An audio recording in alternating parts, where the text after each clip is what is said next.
unless you are a completely dishonest person, you'll want to keep your promises that you make, right? Most people, unless they're just trying to lie to you and trying to be dishonest, have the intention at least to make good on the promises that they make. Their intention is to follow through on that commitment, but no matter how good our intentions are, sometimes there are circumstances, sometimes there are situations that arise that make keeping that promise nearly impossible or very, very difficult. I was listening to Family Life Radio on the way to school one day with Joy and Joanna, and the radio show host, Michael Kankelfritz, that's a doozy of a last name, isn't it? Kankelfritz, in fact, he goes by it. He was talking about how a lot of people were calling the radio station and telling them that though they made a pledge to give financially every month, that they're going to have to come back on that pledge just because of all the inflation and the cost of things rising. And they hated to do it, but it's one thing that they felt like they had to do just to make ends meet. And Kenkel Fritz learned by talking to donor services at the radio station that people didn't make that decision lightly. In fact, they were expressing just that they were distraught. They wished they didn't have to do it, but they just felt like they had to. They had made the commitment, and their intention was to keep the commitment, but the way things were in their finances, they just couldn't keep that commitment any longer. Perhaps at a later time, though, they would be able to give again. In that case, their promise would just be delayed, but still kept. Delayed, but still kept. Deuteronomy 1 introduces a delayed promise, but it's not because the Lord who made the promise defaulted on the promise. The Lord promises Abraham, Isaac, and Jacob, which was read this morning, the part to Abraham and their descendants, that he would give them a land flowing with milk and honey, Canaan, the promised land. And I was probably about 27 years old when I realized that the promised land meant that it was promised land. It didn't get in my head there. But this was a promise that the Lord was going to give them to Abraham, Isaac, and Jacob and their descendants, this land flowing with milk and honey. But there's a delay in the keeping of that promise. Again, not because of the Lord's side of things, but the delay occurs primarily in Numbers 13, or at least this was kind of the last straw. Israel had tested them at least 10 times in the desert. But in Numbers 13, they send spies into the land, and these spies come back with a bad report. They say the land's good, but they list off a whole number of reasons why they shouldn't or why they can't go and possess the land, even though the Lord was telling them, go in and take possession of the land. And they had spent 40 days doing this, searching and spying out the land. And so the Lord gives them a year for every day that they had searched the land. So they were in the wilderness for 40 years. That's long enough for that generation to die in the wilderness. That's the reasoning. But now there's a new generation that's on the cusp of this promise again. And we find that generation in Deuteronomy. The wilderness time is almost over. We find our text in Deuteronomy chapter 1, verses 1 through 8. This is the word of the Lord. These are the words that Moses spoke to all Israel in the desert east of the Jordan, that is, the Arabah, opposite of Suf, between Paran and Tophel, Laban, Hazeroth, and Dizahab. It takes 11 days to go from Horeb to Kadesh-Barnea by the Mount Seir road.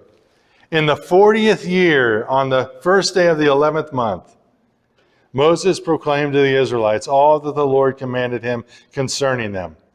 This was after he had defeated Sihon, king of the Amorites, who reigned in Heshbon and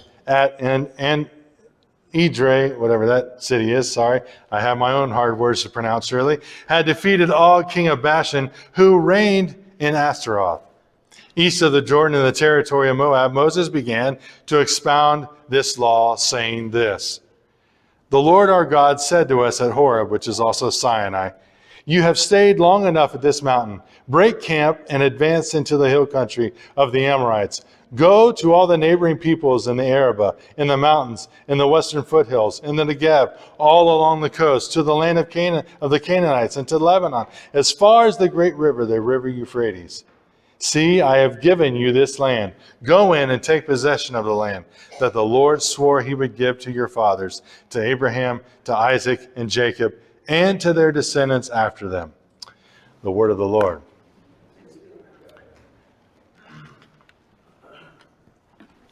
Deuteronomy is part of the Torah or law, the first 5 books of the Bible. It's also called its Pentateuch, meaning 5 scrolls learned, which is Genesis, Exodus, Leviticus, Numbers, and Deuteronomy.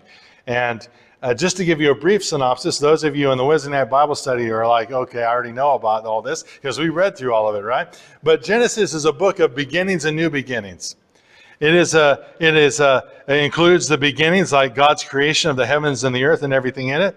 God's covenant with Noah after the flood. That was a new beginning. God's promises to Abraham to make him a great nation, to give him this promised land. That's the beginning of this nation, which is referenced in verse 8 of our text this morning. Exodus is the account of Israel's deliverance out of slavery and oppression in Egypt. And the Lord leads them to Sinai, and at Sinai, he makes a covenant with them to be his people and he their God. And there's lots of other things about the tabernacle in Exodus as well, but that's referenced in verse 6 of our text, that meeting at Horeb. Leviticus is a collection of laws that help set apart Israel as God's own people and from the other nations, that they would be declared to be a treasured possession, a holy nation, a kingdom of priests. And the laws help set them apart in that way. Then in Numbers, it recounts Israel's journey. Okay, so Exodus is from out of Egypt to Sinai. Numbers is from Sinai to Kadesh-Barnea, and then wandering around the wilderness because they refused to go into the promised land. So actually, most of the wandering happens in Numbers, not Exodus. But there is some wandering there before they get to Sinai. So that brings us, which is referenced in verse 3 and verses 6 through 8. That brings us to Deuteronomy, our book that we're going to be going through here the next several weeks.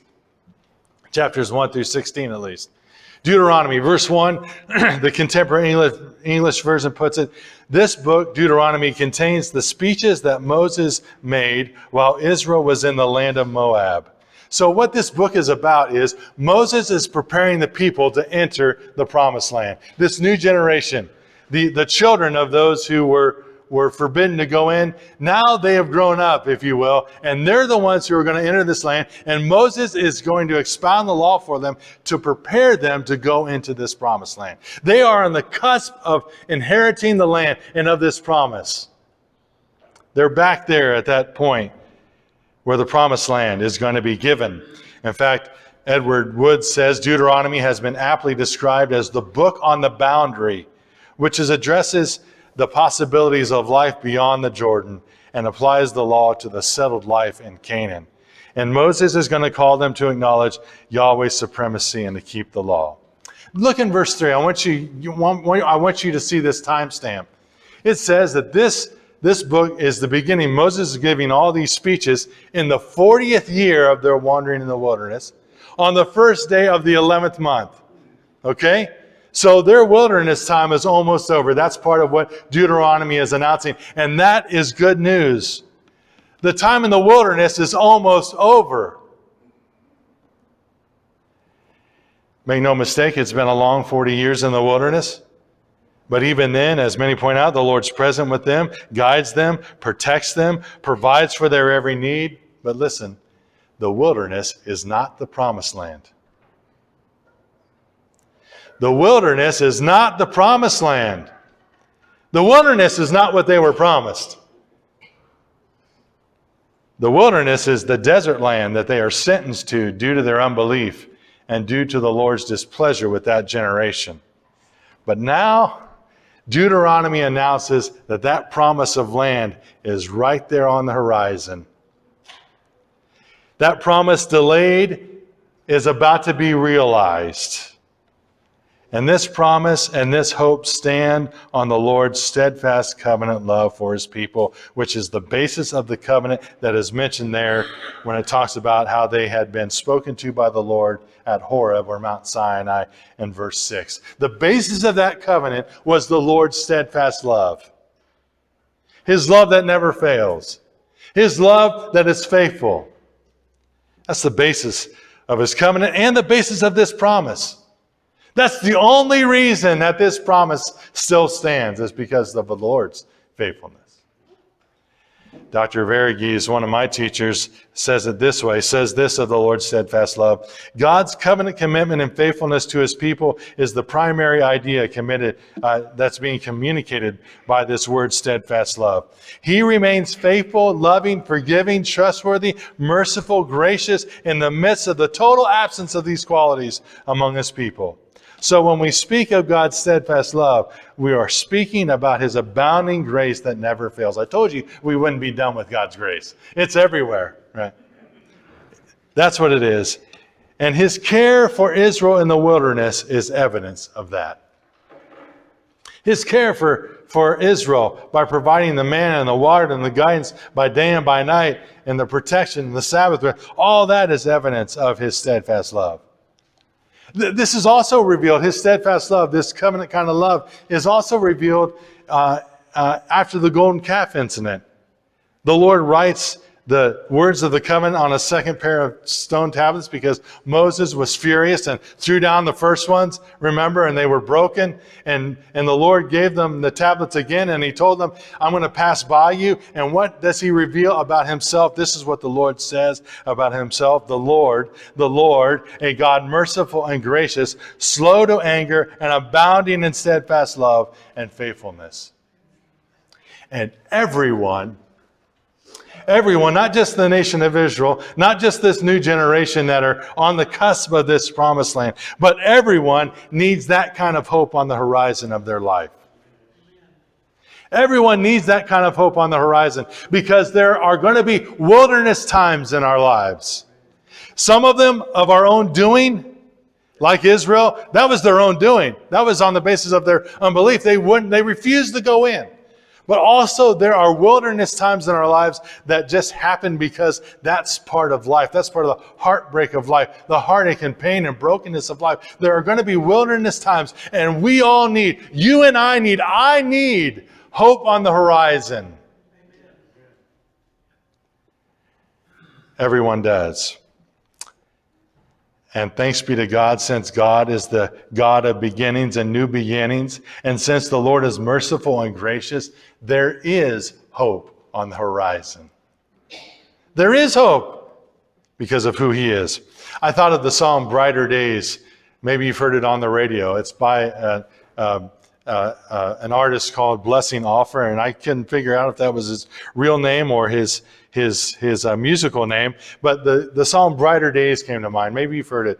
There's going to be brighter days. I don't know. Maybe you haven't, but let me share a little bit about it, because I looked into it and I watched a radio interview where he explains the story behind the song that point to this hope on the horizon. He says about the song, I'm trying to say to as many people as possible who have their hopes dashed, their dreams not realized, who are experiencing pain, that all these things are normal through life. Nobody's going to get through life without being hurt, without experiencing pain and brokenness. Nobody. But before I tell somebody that, before I say, hey, there's going to be brighter days, as this song says, I've got to be willing to go and share my brokenness with them. I've got to share my example of not so bright days, the bad days, the painful stuff, because it's only in that kind of honesty that anybody wants to hear about what you have to tell them. Otherwise, you're just going around sharing cheesy kind of hope and shallow happiness that's just going to fade away when something happens in life. It's all going to go out the window. But if I can give somebody a deep, deep joy and hope and foundation, then they're ready for the word of hope. So he says, you can't just go around telling everybody, oh, everything's going to be great. No, you have to share your own wilderness experiences too. Yes, we have a message of hope, but you have to share your own. And he does that in the interview he did. as well as on his website. I looked it up. Here's a little bit about what he shared both in the interview and on the website. It reads, Blessing is a Nigerian-born singer and songwriter who immigrated to the United States with his uncle at the age of 6. Born blind in one eye, Blessing's parents sent him to the United States in an effort to restore his vision. Though unfortunately he had an accident where he lost the vision in his good eye as well. So he became blind at the age of 10 years old. Joanna, you're 10 years old. He became blind at the age of 10 years old. Blessing did, this man. Justin, one of the people interviewing him, says, I think that's why you can have the confidence that you do when you say in the chorus, I know there's going to be brighter days, because you've been through it and you're on the other side of it. So you can testify to that, to the Lord's faithfulness and how he brought you through. And here, I love what Blessing added to this. He said, listen, even if he doesn't save your eyesight, he's still good. Even though he didn't save my eyesight, he's still good. He says, I'm a huge fan of reality because reality is so messy, and it's only in embracing all of that you really understand what joy is. There's a storm outside right now, he says. That's reality, but that doesn't mean the sun isn't shining. We like the cheap high sometimes that comes instead of the real stuff, where God navigates us through wilderness experiences and we see the hope on the horizon, and God fulfills in his promise and his faithfulness to us, and we experience a joy that we wouldn't have otherwise. He's saying that's the message of the song. There's going to be brighter days. He's not offering this fluffiness. Oh yeah, don't worry about it. Everything's going to be great. No. You've seen the wilderness that he went through, and he's saying there's hope on the horizon. Not that everything will be perfect, because he didn't gain his eyesight back. It meant, though, that he learned about God's goodness and faithfulness even in the wilderness. And there was hope for him on the horizon. And now he's sharing this message with others through his music. Hope on the horizon. Everyone needs it. I thought of a couple promises that I've taken for this church from the Lord that serve as hope on the horizon. In fact, one of them was shared last week in the video. And if you didn't see it, you can go online and look at it. But Psalm 40 verse 5 was a scripture that the Lord gave me right here on the front pew. Right here on the front pew, I was praying here one, I don't know if it was morning or night, I don't remember, but I remember the promise. Psalm 40 verse 5, many, O Lord my God, are the wonders you've done. That's what he's already done, but listen. The things you've planned for us, no one can recount to you. The wonders he's done have been many, and that history can be recounted over and over again. But he's not done. He says, the things you planned for us, no one can recount to you. Were I to speak of them, they would be too many to declare.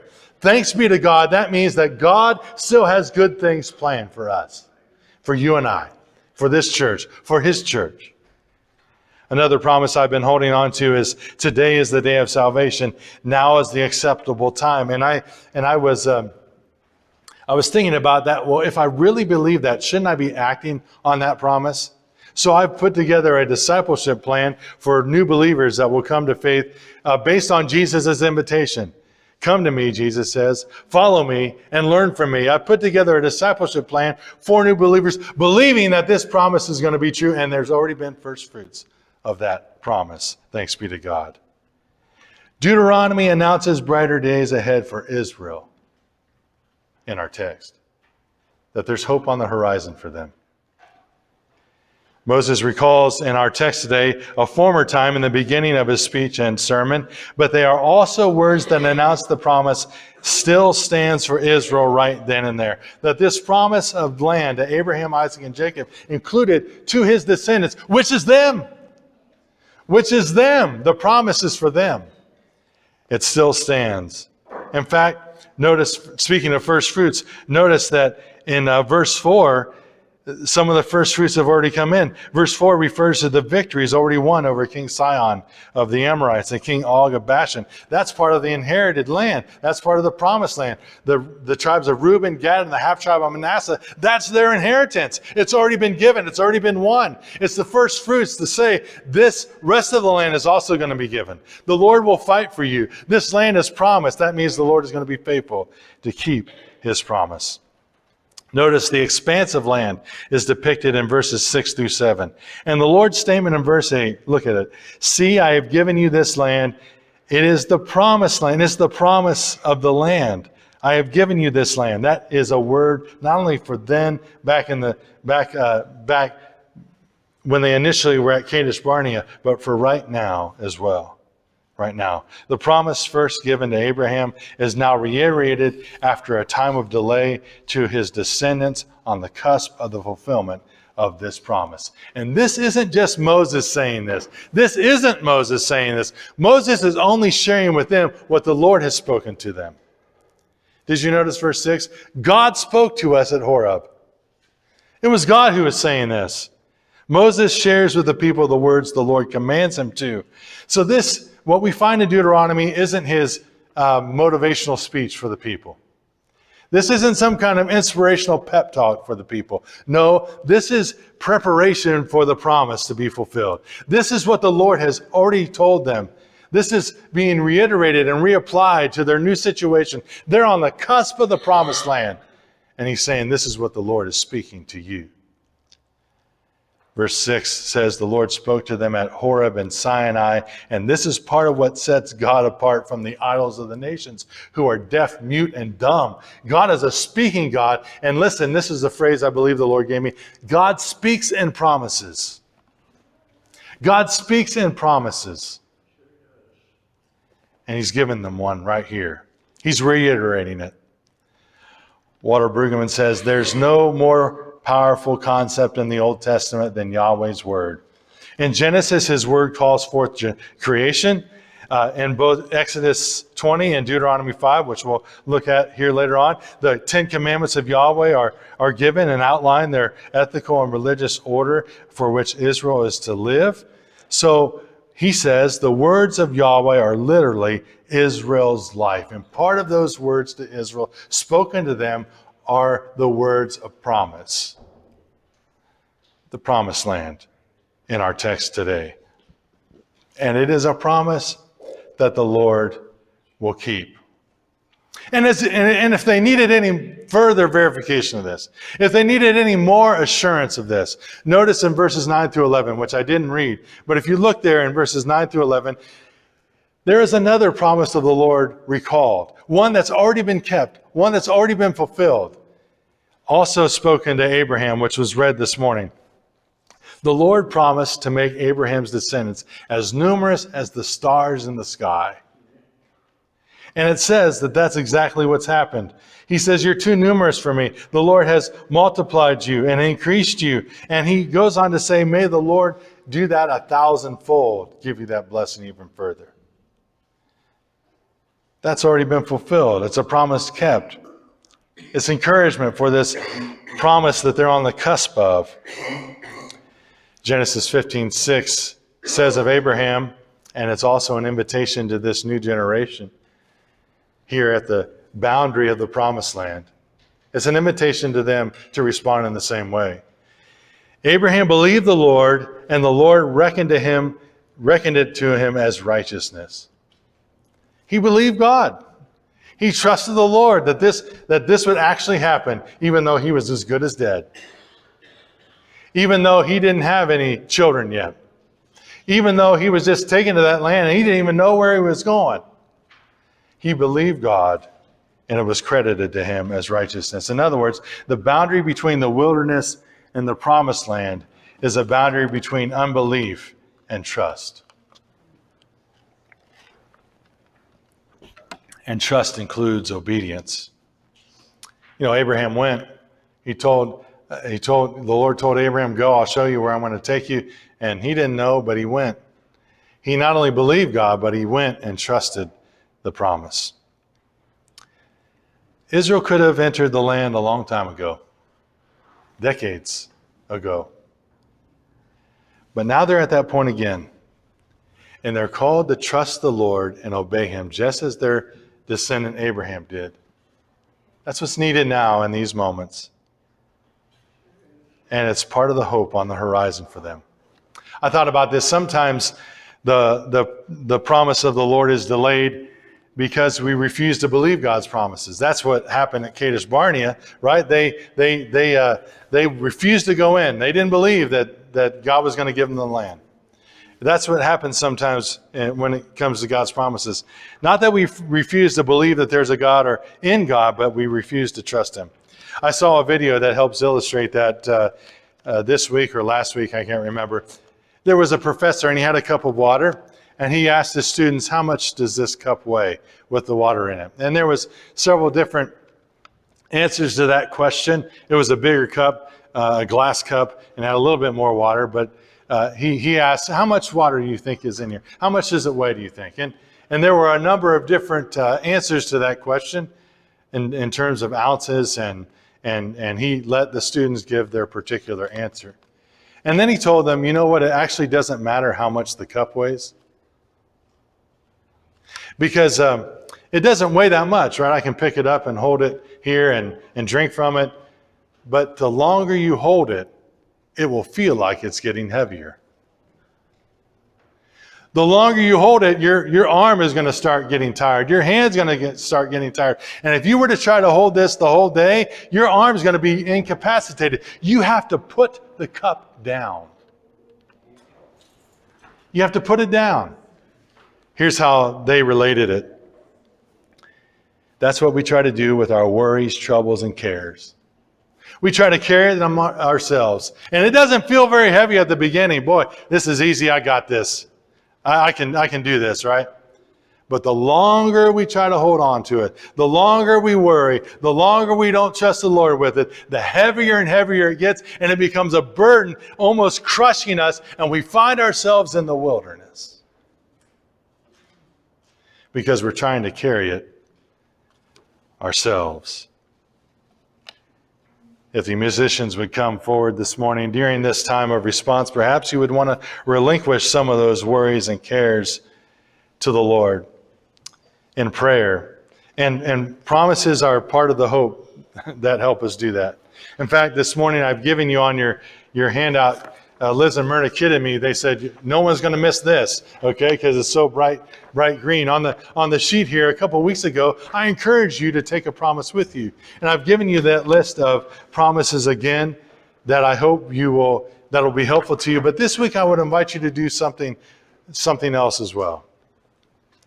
I want to invite you to consider God's track record of making and keeping promises.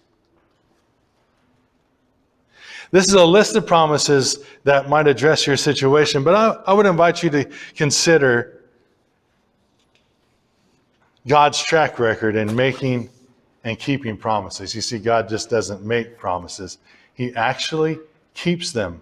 And you can see here on your sheet that includes the promised land that we're going to be talking about here in Deuteronomy. Look at all the new covenant promises fulfilled in Jesus Christ.